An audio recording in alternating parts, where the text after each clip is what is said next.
Karachi electric کی تنظیم نو کی جائے گی اور اسے عوام کا استحصال کرنے اور بجلی کی قیمت میں ناروا اضافے سے روکا جائے گا۔ کراچی کو درپیش ٹرانسپورٹ کے مسائل حل کرنے کے لیے جدید بسیں چلائی جائیں گی۔ بلدیہ کراچی کو مالی طور پر خود مختار ادارہ بنانے کے لیے اقدامات کیے جائیں گے اور انتظامی اصلاحات کی جائیں گی۔ فراہمی آب منصوبے K4 کی تکمیل یقینی بنائی جائے گی۔ کراچی کے نکاسی آب کے منصوبے کی فوری تکمیل کی جائے گی۔ کراچی کے نوجوانوں کو میرٹ کی بنیاد پر روزگار کی فراہمی یقینی بنائی جائے گی۔ کراچی کو پاکستان کا صاف ستھرا مثالی شہر بنایا جائے گا۔ جماعت اسلامی کی حق 2 کراچی تحریک اور حکومت سندھ کے مابین معاہدے پر عمل درآمد کروایا جائے گا۔ صوبائی فنانس کمیشن ایوارڈ کے ذریعے پنجاب کے تمام اضلاع کو وسائل کی منصفانہ تقسیم کی جائے گی۔ پنجاب کے بڑے شہروں کے پھیلاؤ کو روکنے کے لیے نئے شہر آباد کیے جائیں گے۔ آبادی کا شہروں کی طرف بہاؤ روکنے کے لیے جامعہ دہی ترقی کا منصوبہ تیار کیا جائے گا، جس کے تحت دیہاتوں میں تمام شہری سہولیات مہیا کی جائیں گی۔ Punjab real estate housing authority قائم کی جائے گی۔ زراعت کے صوبے کو آمدن کا سب سے بڑا ذریعہ بنایا جائے گا۔ زرعی ترقی کے لیے سستی بجلی، سستے زرعی مداخل اور جدید مشینری فراہم کی جائے گی۔ پنجاب کی زرعی زمینوں پر ہاؤسنگ سوسائٹیاں بنانے پر پابندی لگائی جائے گی۔ خود کفالت کے لیے موسم اور زمین کی ساخت کے مطابق زرعی زونز قائم کیے جائیں گے۔ جاگیردارانہ نظام کا خاتمہ کیا جائے گا اور لینڈ ریفارم پر دوبارہ کام شروع کیا جائے گا۔ کسانوں کو پیداوار اور آمدن میں حصہ دار بنایا جائے گا۔ کالا باغ، کوہستان، نمک، اٹک، چنیوٹ اور ڈیرہ غازی خان کے علاقوں میں معدنیات کی صنعتوں کے فروغ کے لیے اقدامات کیے جائیں گے۔ چکوال اور دیگر موزوں علاقوں میں زیتون کی وسیع پیمانے پر کاشت کے لیے کسانوں کی رہنمائی اور معاونت کی جائے گی۔ لاہور، فیصل آباد، گجرانوالہ سمیت ڈسٹرکٹ ہیڈ کوارٹرز کی سطح تک صفائی کے بہتر انتظامات کے لیے ویسٹ مینجمنٹ اتھارٹی قائم کی جائے گی۔ صوبہ بہاولپور بحال کیا جائے گا۔ چولستان کو خشک سالی سے بچانے کے لیے کسانوں کو خصوصی خوشحال پیکج دیا جائے گا۔ جنوبی پنجاب کو صوبہ کی ترقی یافتہ علاقوں کے برابر لایا جائے گا اور انتظامی بنیاد پر الگ صوبہ بنایا جائے گا۔ ریاست جموں کشمیر کی آزادی ہمارا قومی نصب العین ہے۔ آزاد کشمیر اور گلگت بلتستان کو آئینی طور پر باہم مربوط کر کے ریاست کے دونوں خطوں کو تحریک آزادی کشمیر کا بیس کیمپ بنایا جائے گا۔ آزاد کشمیر اور گلگت بلتستان کے عوام کو تمام دینی، فلاحی، رفاہی، معاشی اور معاشرتی فوائد پہنچائے جائیں گے۔ گلگت بلتستان کو آزاد جموں کشمیر کی طرز کا علیحدہ سیٹ اپ دلوایا جائے گا۔ آزاد کشمیر اور گلگت بلتستان سے پیدا ہونے والی بجلی کی رائلٹی ادا کی جائے گی۔ آزاد کشمیر اور گلگت بلتستان میں پینے کے صاف پانی اور سیوریج کا مربوط نظام قائم کیا جائے گا۔ سیاحتی مقامات سے مالا مال خطے کو عالمی سیاحت کا مرکز بنانے اور عوام کو روزگار کی فراہمی کے لیے بنیادی انفراسٹرکچر بالخصوص سڑکوں، سرنگوں، ہیلی کاپٹر سروس، ہیلی پیڈز اور ایئرپورٹس کی تعمیر اور انتظامی ڈھانچے کی تشکیل نو کی جائے گی۔ خطے کی عوام کو شاہراہ ریشم سے تجارتی فوائد پہنچانے کے لیے جامع اقدامات کیے جائیں گے۔ آزاد کشمیر، گلگت بلتستان اور شمالی علاقہ جات میں توانائی کے مسائل کے حل کے لیے Tajikistan, Afghanistan, Pakistan gas pipeline منصوبہ جلد پایہ تکمیل تک پہنچایا جائے گا۔ پاکستان یونیورسٹیوں اور کالجوں میں آزاد کشمیر اور گلگت بلتستان کے طلباء و طالبات کا کوٹا بڑھایا جائے گا۔ نیز گلگت بلتستان میں عالمی معیار کی انجینئرنگ اور میڈیکل یونیورسٹیاں قائم کی جائیں گی۔ آزاد کشمیر اور گلگت بلتستان کے نوجوانوں کے لیے روزگار کے موقع پیدا کرنے کے لیے جدید دور کے تقاضوں کے مطابق سکلز ڈیولپمنٹ پروگرام شروع کیے جائیں گے۔ اسلام آباد کو سہولیات کے لحاظ سے دنیا کا بہترین دارالحکومت بنائیں گے۔ اسلام آباد کو ڈیجیٹلائز کر کے تمام تر شہری سہولیات کو ٹیکنالوجی پر منتقل کیا جائے گا۔ دارالحکومت میں مقامی بجلی کی پیداوار سے رہائشی علاقوں میں ازراں نرخوں پر بجلی کی فراہمی کے لیے اقدامات کیے جائیں گے۔ برساتی نالوں کی صفائی اور مقامی سطح پر چھوٹے ڈیم قائم کر کے پانی اور بجلی کی ضروریات پوری کی جائیں گی۔ اسلام آباد اور راولپنڈی کے درمیان ٹریفک کی روانی اور سڑکوں پر ٹرانسپورٹ کے نظام کو مؤثر بنانے کے لیے اربن اور رورل ٹرانسپورٹ سسٹم متعارف کروایا جائے گا۔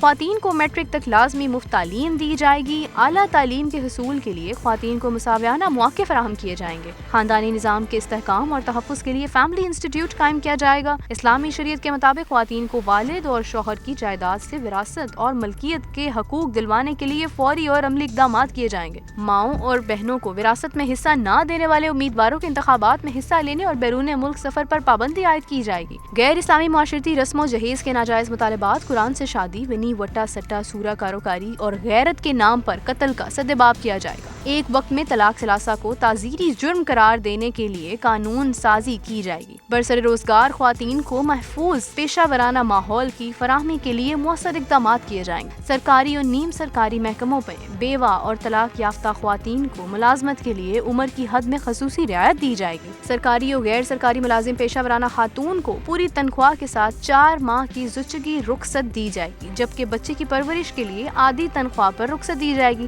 خواتین سرکاری ملازمت کو ان کے شوہر کی جائے ملازمت پر تعیناتی کی پالیسی پر عمل کیا جائے گا اور گھر کے قریب تعینات کیا جائے گا۔ ملازمت پیشہ ورانہ خواتین کے لیے لچکدار اوقات کار مقرر کیے جائیں گے۔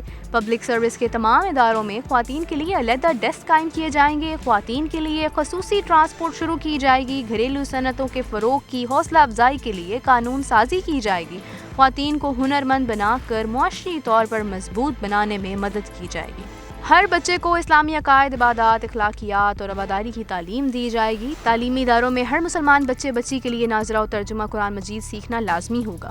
ہر بچے کی خوراک، لباس، چھت، صحت، تعلیم اور تحفظ کا بندوبست ریاست کی ذمہ داری ہوگی۔ تعلیمی ایمرجنسی نافذ کر کے 2 کروڑ سے زائد بچوں اور بچیوں کو تعلیمی اداروں میں داخل کروا کر زیور تعلیم سے آراستہ کیا جائے گا۔ فرقہ واریت، نسل پرستی، لسانیت اور طبقاتی تقسیم سے پاک معاشرے کی تعمیر کے متعلق بچوں کو آگاہی دی جائے گی۔ دینی مدارس میں زیر تعلیم بچوں کو جدید ٹیکنالوجی اور عصری علوم سے روشناس کروایا جائے گا۔ بچوں کے لیے کھیل کود کے مواقع پیدا کرنے کے لیے چلڈرن پارکس بنائے جائیں گے۔ پارلیمنٹ میں بچوں کے حقوق کے تحفظ اور فراہمی کے لیے باقاعدہ قانون سازی کی جائے گی اور اس سے بچوں کو آگاہ کیا جائے گا۔ بچیوں اور بچوں کو انصاف کی فوری فراہمی کے لیے خصوصی عدالتیں قائم کی جائیں گی۔ بچوں کے معاشی، تعلیمی اور سماجی استحصال کی اجازت نہیں دی جائے گی۔ چائلڈ لیبر، خصوصاً بچوں سے جبری مشقت لینے والوں کے خلاف کارروائی کی جائے گی۔ بچوں کو اغوا کر کے پیشہ ور گداگری پر مجبور کرنے والے مافیا کے خلاف کریک ڈاؤن کیا جائے گا۔ بچوں کو منشیات کی لت میں مبتلا کرنے والے عناصر کا قلع کما کیا جائے گا۔ بچوں پر جسمانی اور جنسی تشدد کے سدباب کے لیے مؤثر عملی اقدامات کیے جائیں گے۔ بچوں اور بچیوں کے جنسی استحصال سے تحفظ کے لیے پولیس فوری رسپانس یونٹ قائم کیا جائے گا۔ بچیوں اور بچوں کے اغوا اور جنسی زیادتی کے مجرموں کو سرعام سزائے موت دینے کے لیے قانون سازی اور اس پر فوری عمل درآمد شروع کیا جائے گا۔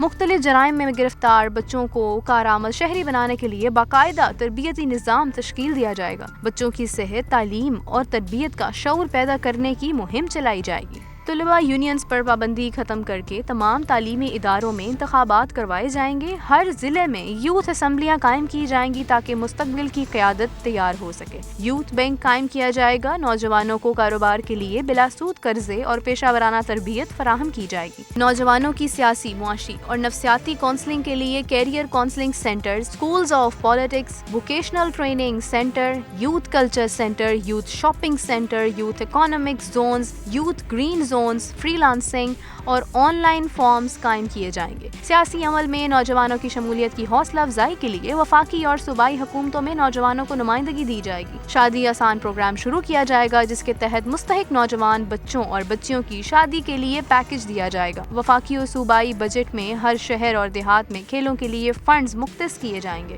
کھیل کے میدانوں میں اضافہ اور سہولیات فراہم کی جائیں گی۔ Cricket, hockey, squash, football, weightlifting, gymnastic, tennis, basketball, kabaddi, فن پہلوانی اور دیگر کھیلوں کے فروغ کے لیے خصوصی اقدامات کیے جائیں گے۔ تعلیمی اداروں میں انڈور کھیلوں کی سہولیات فراہم کی جائیں گی۔ قومی ٹیموں میں کھلاڑیوں کی سلیکشن میں میرٹ پر سختی سے عمل ہوگا اور سفارشی کلچر کا مکمل خاتمہ کیا جائے گا۔ اسلامی تہذیب و ثقافت کے دائرے میں نوجوان خواتین کے لیے کھیلوں کے الگ میدان اور صحت مند تفریحی سرگرمیوں کے لیے خصوصی فنڈز مختص کیے جائیں گے۔ کھلاڑیوں کی جدید طرز پر پیشہ ورانہ تربیت کے ساتھ ساتھ اخلاقی تربیت بھی کی جائے گی۔ اسلامی فنون لطیفہ کے فروغ کے لیے شاعروں، ادیبوں اور خطاطوں وغیرہ کی حوصلہ افزائی کی جائے گی۔ سمندر پار پاکستانیوں کے تمام حقوق کا تحفظ کیا جائے گا۔ سمندر پار پاکستانیوں کی پاکستان میں موجود جائیدادوں اور اثاثوں کے تحفظ کے لیے protection of overseas Pakistani property authority قائم کی جائے گی۔ سمندر پار پاکستانیوں کو ووٹ کا حق دیا جائے گا اور سیاسی جماعتوں کی مشاورت سے پارلیمنٹ میں نمائندگی کا طریقہ کار واضح کیا جائے گا۔ پاسپورٹ، شناختی کارڈز اور دیگر تصدیقی دستاویزات کی تجدید کے لیے آن لائن سہولت کا نظام مؤثر بنایا جائے گا۔ سمندر پار پاکستانیوں کے لیے پاکستان آمد پر امیگریشن اور کسٹم وغیرہ میں آسانیاں پیدا کی جائیں گی۔ ترسیلات زر پر بینک فیس کم کی جائے گی۔ زیادہ زر مبادلہ بھیجنے والے سمندر پار پاکستانیوں کو ہر سال قومی اعزاز محسن پاکستان سے نوازا جائے گا۔ سمندر پار پاکستانیوں کو اپنے ملک میں سرمایہ کاری کی ترغیب، مراعات کی فراہمی اور کاروباری رہنمائی دی جائے گی۔ سمندر پار پاکستانیوں کے بیرون ملک تحفظ اور قانونی معاملات میں معاونت کے لیے پاکستان کونسلر سروسز کو مستعد، متحرک اور دوستانہ بنایا جائے گا۔ اسلام کے اصولوں کے مطابق زرعی اصلاحات کی جائیں گی۔ کسانوں کو بجلی، پانی، ڈیزل، کھاد، بیج اور زرعی ادویات سستے داموں کی فراہمی کی جائے گی۔ بے زمین کسانوں اور ہاریوں کو غیر آباد سرکاری زمینیں پانی کی سہولت اور آباد کاری کی شرط کے ساتھ فراہم کی جائیں گی۔ کاشتکار کو کھاد، بیج اور ادویات خریدنے کے لیے بلا سود قرضے دیے جائیں گے۔ زرعی قرضوں پر سود ختم کیا جائے گا۔ پھل اور سبزیوں کی جدید فارمنگ کو ٹیکس مراعات دی جائیں گی۔ مقامی صنعتوں کو زرعی پیداوار میں اضافے کے لیے ٹیکس چھوٹ دی جائے گی۔ پھل اور سبزیوں کو کولڈ سٹوریج سہولت پر بلا سود قرضے دیے جائیں گے۔ زرعی زمینوں کا سروے کروا کر موسم اور زمین کی ساخت کے مطابق زرعی فصلوں کو زون بنائے جائیں گے تاکہ خود کفالت حاصل ہو۔ زرعی گریجویٹس کو آسان شرائط کے ساتھ لیز پر زرعی رقبہ دیا جائے گا۔ باغات اور زرعی زمینوں پر نئی رہائشی سوسائٹیوں اور کارخانوں کی تعمیر پر پابندی لگائی جائے گی۔ آڑتیوں کو کم کر کے کسان کو محنت کا بدلہ اور عوام کو سستے داموں زرعی اجناس، پھلوں اور سبزیوں کی فراہمی کو یقینی بنایا جائے گا۔ کوآپریٹو سوسائٹیوں کی تشکیل نو کی جائے گی تاکہ زرعی انقلاب کا قومی مقصد حاصل ہو سکے۔ زرعی تحقیقات کی بنیاد پر بیج، کھاد، ادویات اور زمین کی زرخیزی میں اضافے کے لیے زیادہ سے زیادہ فنڈز اور سہولیات دی جائیں گی۔ فوڈ سیکیورٹی کا مسئلہ ترجیحی بنیادوں پر حل کیا جائے گا۔ ٹیوب ویلوں کو ایٹمی اور شمسی توانائی پر منتقل کیا جائے گا۔ شمسی توانائی حاصل کرنے کے لیے کسانوں کو سولر پینل فراہم کیا جائیں گے۔ ڈرپ اور سپرنکل اریگیشن کے لیے ضروری سامان کی مقامی سطح پر تیاری کی حکمت عملی تیار کی جائے گی۔ صوبوں کے درمیان دریائے پانی کی تقسیم اور فارمولے اور ٹیلی میٹری سسٹم پر سختی سے عمل درآمد کے ذریعے محرومیوں اور غلط پروپیگنڈے کا خاتمہ کیا جائے گا۔ قومی اقتصادی رابطہ کمیٹی سمیت قومی اور صوبائی مشاورتی کمیٹیوں، اداروں، محکموں اور کمپنیوں میں کسانوں کو حقیقی نمائندگی دی جائے گی۔ زرعی اجناس کی کارآمد کا خاتمہ اور زرعی شعبے کو مکمل طور پر برآمدی شعبے میں تبدیل کرنے کے لیے مؤثر حکمت عملی بنائی جائے گی۔ بڑی فصلوں خصوصاً کپاس، گندم، چاول اور گنے کی کاشت میں اضافہ اور ان سے برآمدی مصنوعات بنانے کے لیے مؤثر حکمت عملی بنائی جائے گی۔ سیم و تھور کے خاتمے کے لیے اسکارپ ٹیوب ویلز بحال کیے جائیں گے۔ کھاد کی بوریوں پر قیمتیں چھاپی جائیں گی تاکہ کسانوں سے زیادہ قیمت وصول نہ ہو سکے۔ پانی کے ضیاع کو روکنے کے لیے قومی پالیسی بنائی جائے گی۔ زرعی پیداوار بڑھانے کے لیے ٹیوب ویل لگائے جائیں گے۔ نہروں پر بجلی کے ہائیڈل یونٹ لگا کر بجلی قریبی علاقوں کو فراہم کی جائے گی۔ بہترین پیداوار کے لیے ہائی ٹیک اور میکان کی زراعت کو فروغ دیا جائے گا۔ ملک کی غذائی ضرورت پورا کرنے کے لیے تمام زرعی اجناس میں خود کفالت حاصل کی جائے گی۔ لائیو اسٹاک کو صنعت کا درجہ دیا جائے گا۔ مویشی اور بھیڑ بکریاں پالنے کے لیے سہولیات فراہم کی جائیں گی اور گوشت کی برآمد میں اضافے کے لیے سپلائی لائن کی اصلاح کی جائے گی۔ ڈیری فارمنگ کی بھرپور حوصلہ افزائی کی جائے گی۔ بایو گیس کے قابل عمل منصوبے بنائے جائیں گے۔ اعلیٰ نسل کی دیسی اور غیر ملکی گائے بھینسوں کی افزائش کے لیے خصوصی اقدامات کیے جائیں گے۔